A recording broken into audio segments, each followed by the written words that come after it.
Sawubonani mthwakazi omuhle, siyalamukela njalo kusiqephu sethu sezindaba umsakazo we-Citizens Movement Radio. Namhla kungoLwesihlanu zili-13 kuNhlolanja ngomnyaka ka-2026. Indaba lizethulelwa ngikhethiwe Chuma.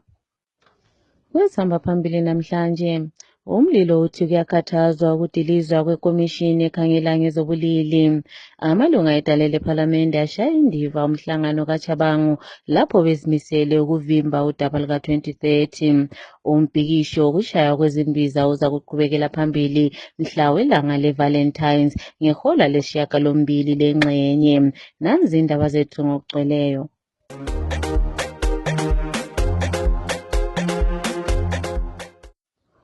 Omunye wabathungameli besifazana kubandla eliphikisayo uSithabile Mlilo useveze ukukhathazeka ngenhloso zebandla leZANU-PF zokutshintsha isisekelo sombuso, lokho kugoqela ukudilizwa kwekomishini ekhangela ngezobulili.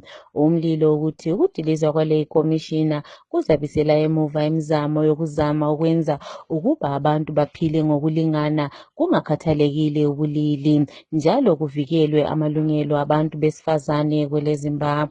Uye waveza lesi sehlakalo njengesehlakalo esimbi, kanti njalo asimelanga senzakale ngesikhathi lapho ezinye inhlanganiso zidinga ukuba kukhuselwe abasifazana. Ake simzweni echasisa. Ngitshonile balaleli, sifuna ukuthi sikhangele indaba kade khona iviki leli.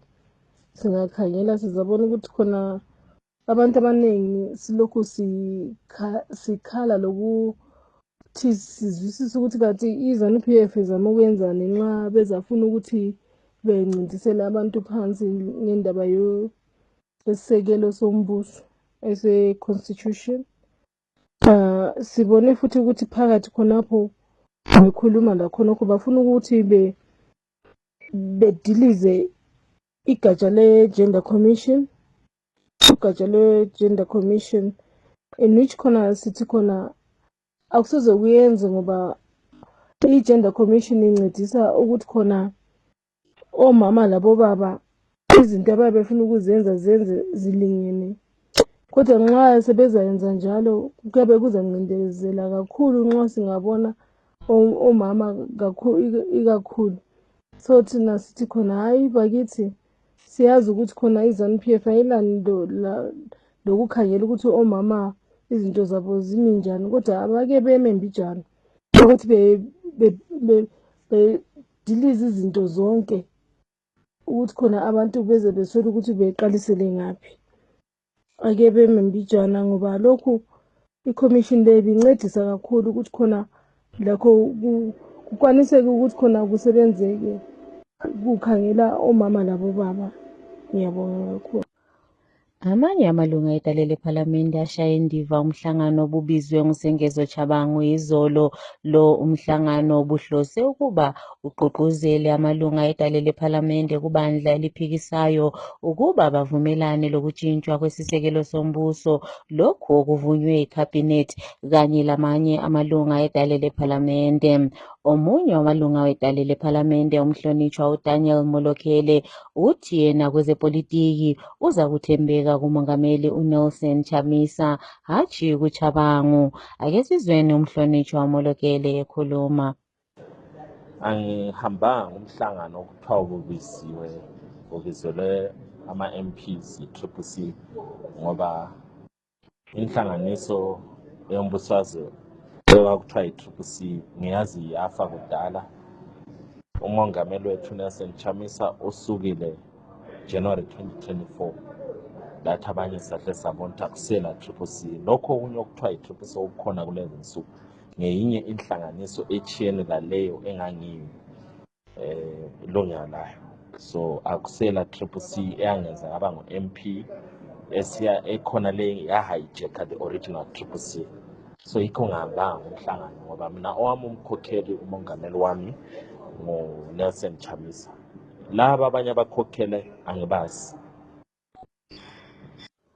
Ilanga lethandani lalo mnyaka elaziwa ngokuthi i-Valentine's Day liza kugujwa ngendlela etshiyeneyo lapho izakhamizi kuzwelonke jikelele ziza kwenza umbhikisho ngokushaya izimbiza zabo ngehola lesishiyagalombili lengxenye. Lo mbhikisho uhlose ukuba kube indlela yokubhikishela ukujinjwa kwesisekelo sombuso, lokho okuhloswe nguhulumende webandla leZANU-PF. Imbhikisho le yabizwa ngomunye wabafundisi abaziwayo, uReverend Kenneth Mthatha, lo othi ukujinjwa kwesisekelo sombuso kwenzela labo abakwezepolitiki kanti njalo kuza kunciphisa amathuba okuba abantu baseZimbabwe bakhulume bekhululekile. Kusenjalo ezinye zezizalwane zaseZimbabwe sezamukele isimemezelo esenziwe yi-Defend the Constitution platform lapho bebizele imbhikisho yokuvimba udaba luka-2030. Ezinye izakhamizi zithe ziza kuphatheka kule imbhikisho ngenxa yokuba ukujinjwa kwesisekelo sombuso kusho ukuba impilo zabo ziza kuba nzima kakhulu, ikakhulu ngesikhathi uMnangagwa kanye lohulumende wakhe behlulekile ukuba baphucule indlela yokuphila eminyakeni eyisishiyagalombili edlulileyo. Siye saxoxisana lomunye wabaqoqi wenhlanganiso ye-DCP, u-Obed Masaraure, osinikeze imininingwana mayelana ngokuqoqwa kokubhikisha lokhu okuza kuba khona. The Labour desk of the Defend the Constitution platform has been on an outreach trying to speak to workers, to bring them on board, to work hand in hand so that we defend our constitution from mutilation. We have spoken to workers in the informal economy who are complaining about the presumptive rental tax, who are complaining about being brutalized by the police force of Emerson Mnangagwa, who are chasing them from the streets day in, day out. They are complaining that they are overtaxed even when they are trying to make some payments on the online platforms. We have also been listening to those in the formal economy, who are formally employed. They are also complaining that they are overtaxed and underpaid. Public sector workers are carrying the burden of the suffocating austerity measures imposed by Mutule Ngui under the guidance of the IMF and the World Bank. So all these workers are so bitter. They are saying they do not want another day with Emerson Mnangagwa in office. And they are saying, of course, we have accepted that by hook and crook, Emerson Mnangagwa became the president in 2023. But his tenure, his social contract, his contract with the people of Zimbabwe, that you fraudulently created with the people of Zimbabwe, expires in 2028. That fraud ends in 2028. They are not prepared to go a day longer beyond that. So they are now saying we should go for a general strike to tell Emerson Mnangagwa in no uncertain terms that beyond 2028 you are not supposed to be in office. So they are saying they will not tolerate an amendment to this constitution. The proposed amendments tabled by Ziyambi have been rejected by the workers, and the workers stand ready to demonstrate their anger in the coming general strike. A day is going to be announced when we've reached all the corners of Zimbabwe. We're even speaking to the farmers who are shortchanged when they go to the tobacco auction floors. After working so hard for the whole year, they're shortchanged by middlemen. The cotton farmers who are also shortchanged when they go to the market. We are saying they also want demanding value chain justice. So the general strike against ED 2030 is coming as the workers defend their livelihoods and try to put an end to Emerson Mnangagwa's misrule. And it is going to be coming to end. And it can come prematurely if he insists that he wants to extend his term of office. I-National Democratic Working Group le ethunganyelwa nguJob Sikhala ithi isibhalele inhlanganiso ye-African Union ngodaba luka-2030. Kuncwadi yabo, leli qembu lithi ukujinjwa kwesisekelo sombuso lokho kumenyezelwe libandla leZANU-PF kukhangelela phansi amalungelo abantu kanti njalo akunika isidima kusisekelo sombuso ukuze kugcinwe iZimbabwe. Kusenjalo umthungameli webandla le-MDCT uDouglas Monzora usethe ukujinjwa kwesisekelo sombuso kumele kuqale kuye ebantwini ukuze benzwe imibono yabo phambi kokuba kwenziwe umthetho. Ekhuluma labonozindaba izolo, uMonzora uthi iPhalamende iyodwa ayilawo amandla okuba ingezelele isikhathi sikamongameli embusweni kanye lamalunga edale lePhalamende kawalakho ukukwenza lokhu bengazange bathole imvumo kuzakhamizi ngendlela yokwenza i-referendum. Ake simzweni echasisa ngalolu daba. The approval of this constitution is a great source of worry to us. The constitution bill is going to be debated by parliament, which is made up of men and women who directly stand to benefit from this bill. They are going to determine whether they accept the bill or not on behalf of the mass. After which, the bill is going to the president, who is a person who is going to directly benefit from this bill. So there is a conflict of interest of cataclysmic level. There is clear conflict of interest. People who directly stand to benefit are sitting in judgment of any issue that benefits them. Now, what we had done in the constitution was to cure against that eventuality by making a provision for a referendum. So in terms of the current constitution, it goes to parliament, then goes to referendum, and eventually lands on the desk of the president to be ascended to. That referendum has been removed. In fact, when we listen to the speeches by the Minister of Justice, there is not going to be a referendum. They want to just go to the parliament and without the approval of the people. This is wrong. Even as they try in the bill to make section 328 subsection 7 to be inoperative. That is the section which says that even if there is an extension of term, the incumbent shall not benefit. The bill seeks to make the incumbent benefit from the extension. Even though they've done that, there is still a requirement for referendum. Because for you to change presidential term limits, there ought to be a referendum. Presidential term limits provisions are amended in the same manner as you amend the Bill of Rights. We notice in this bill that there is no amendment of section 328 of the Constitution. And section 328 of the Constitution, ladies and gentlemen, starts by defining what a term limit clause is.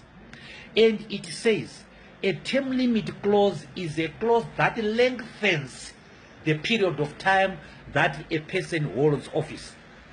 Now, if you change the presidential term from 5 years to 7 years, you have lengthened the period in which the president must hold office. It is a term limit provision.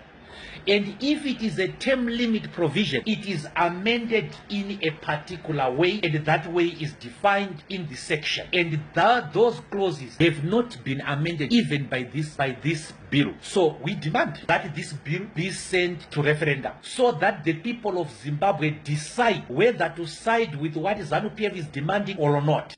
Esabelweni saseMashonaland Central, esinye isiphathamandla kubandla eliphikisayo umnumzana uSemkhondongwe usethe izakhamizi kulesi sabelo ziza kwenqaba ukutshintshwa kwesisekelo sombuso. Uye wathi ukutshintshwa kwesisekelo sombuso lokhu kakuvezi intando yabantu, kanti njalo kukhangelela phansi amalungelo kanye lokubuswa kwelizwe. Ake simzweni ekhuluma. A constitution is a sacred document that should not be played with by a clique of people, like what is happening with these guys that wants to put into shred our constitution. It's no longer the time for us to be quiet. Now it calls for every sane Zimbabwean to stand up and to speak up against the shredding of our constitution. These guys cannot just wake up at their Congress and decide to change and to rewrite the constitution. Yet the constitution, if you want to amend, you have to go to the people. There should be a referendum, not a group of people that can just decide for every Zimbabwean. This is not going to happen, and we are going to stand up and we are going to speak aloud. This hour, I call upon the churches, I call upon the political parties, including ZANU-PF party, all political parties included, the churches, the Mashikiro, the chiefs, the headmen, the school going children, the universities, NGOs, everyone should be involved in fighting against the shredding of our constitution. This amendment number 3 that they are calling is absurd and should not be allowed to see the light of the day, because the constitution belongs to the people. It does not belong to politicians. The constitution is a sanctified or a sanctity of all Zimbabweans, and it should not be rendered useless by a few people that think they can urinate on our constitution and do whatever they want. This is the moment that we should stand up and we should unite as Zimbabweans and come up with a single voice to say no to this mutilation of our constitution. Kusenjalo usaziwayo emakhasini okuxhumana uThomas Chijanje uthi akazukunikeza usekelo loba ukuncedisa labo abakubandla lezepolitiki kumbe osaziwayo abathola usizo kuhulumende ka-Emmerson Mnangagwa kanye lombuso wakhe wokubusa ngodlakela.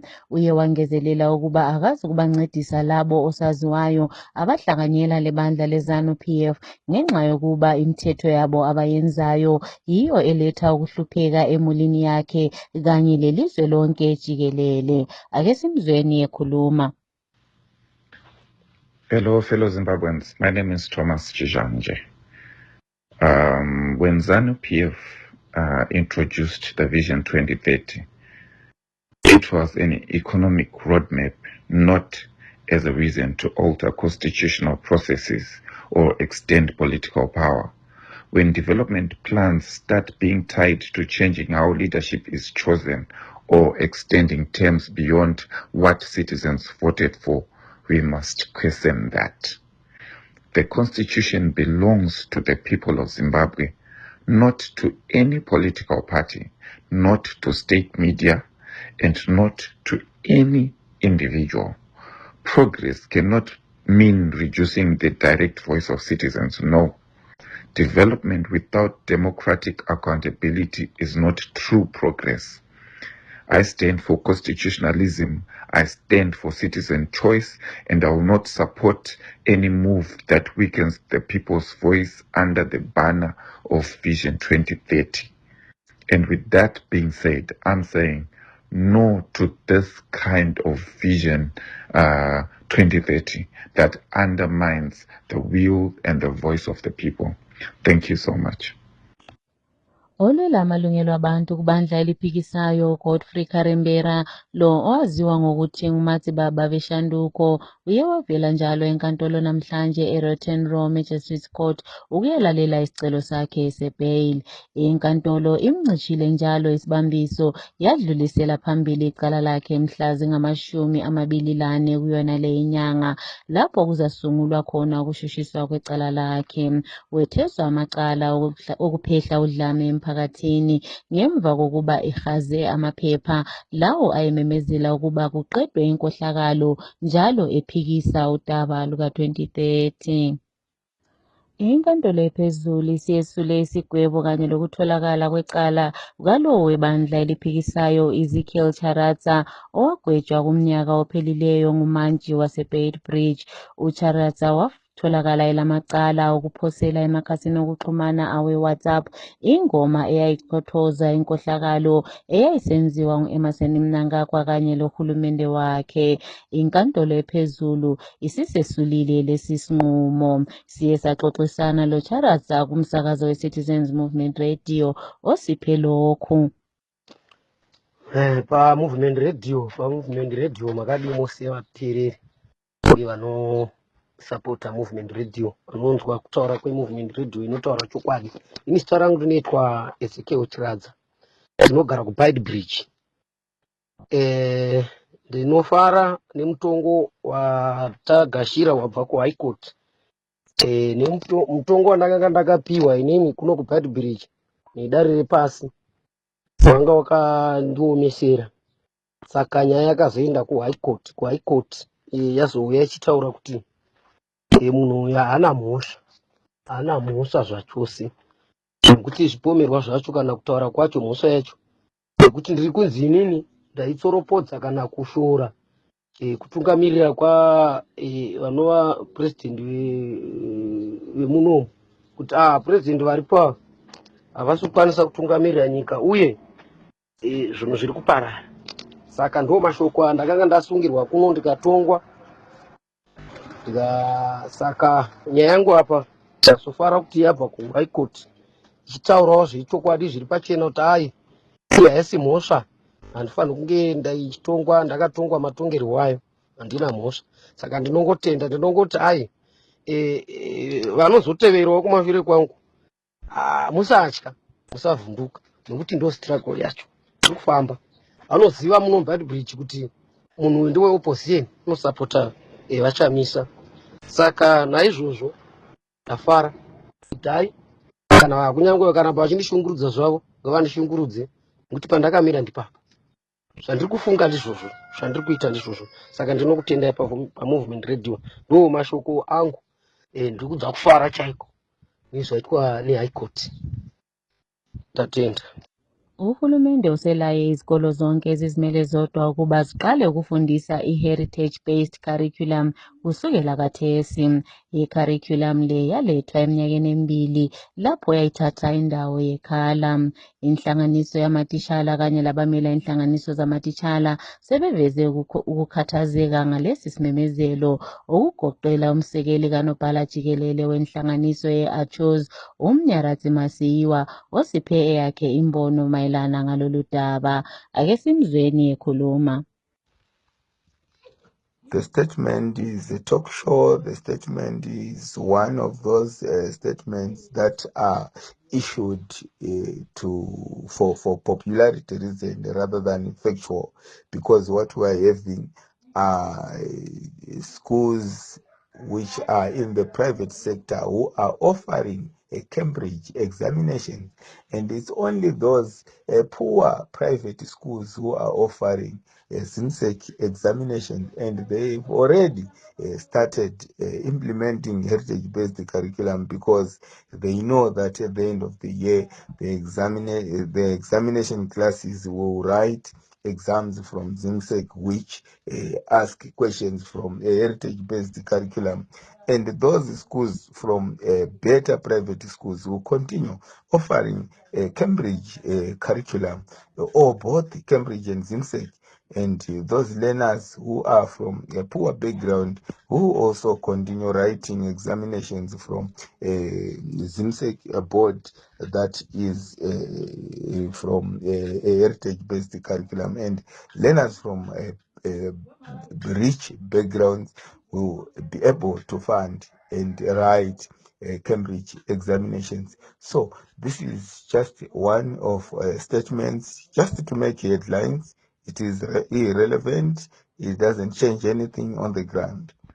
Amakhansila koBulawayo athi ayehluleka ukuqhuba umsebenzi wabo ngendlela eqondileyo ngenxa yokwethuselwa ngokuxoshwa. Bekhuluma emhlanganweni wabo kuyona le viki, amakhansila amaningi aveze ukukhathazeka ngeziqondiso lezo ezilethwa ngungqongqoshe okhangela ngezokuqhutshwa emadolobheni uDaniel Garwe, lapho bethi kuyaphambanisa ukuqhutshwa kwemisebenzi yasekhansileni. Kusenjalo, ukwembiwa ngokungekho emthethweni kuleli dolobho kubikwa kuphambanisa kakhulu, kanti njalo sokusondelele duze lengcwaba likalowo owabizwa ukuba uliqhawe lesizwe uDumiso Dabengwa. Ngesikhangele kwezemidlalo, iqembu labobaba elekhilikithi linqobile ngemjaho engama-23 emidlalweni wabo abawudlalele Australia kumidlalo ye-T20 World Cup Finals le edlalwa phakathi kwe-India leSri Lanka. uBlessing Muzarabani ubikwe ukuba nguye umdlali odlale kuhle ukudlula abanye bonke. iZimbabwe iza kubhekana le-Ireland ngoLwesibili oluzayo. Umdlali wama-Warriors odlala phambili uThawanda Jetro Maswanise umenyezelwe njengomdlali odlale kuhle kunyanga ephelileyo emidlalweni yeScottish Premier League. Lokhu kusho ukuba sokulihlandla lesibili enyangeni ezintathu uMaswanise ethola isicoco kuqembu lakhe eleMotherwell. Kusenjalo imidlalo yakhe iqhubekela phambili kuhle kakhulu ngesikhathi esehlohle amagoli ali-18 emidlalweni yonke kuyona le season. Kumidlalo ye-English Premier League edlalwe izolo kusihlwa, i-Arsenal ibengujikelo bhanqa le-Brentford 1-1. I-Arsenal iqale kuhlohla kuhlandla lesibili ngeheda evele kuNoni Madueke phambi kokuba i-Brentford layo ihlohle ngoKian Lewis Potter. KweleSpain, i-Atletico Madrid iye yanqoba i-Barcelona 4-0 emdlalweni wokuqala we-Copa del Rey semi-final odlalelwe eWanda Metropolitano.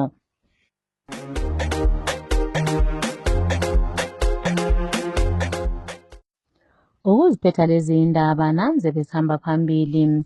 Inhloso zokudiliza ikomishini yobulili iyakhathaza kusho uMlilo. Amalunga edale lephalamende ashaya indiva umhlangano kaChabangu lapho bezimisele ukuvimba udaba luka-2030. Umbhikishi wokushaya izimbiza uza kuqhubekela phambili ngosuku lwe-Valentines ngehola lesishiyagalombili lengxenye. Siziphetha lapha lezi indaba.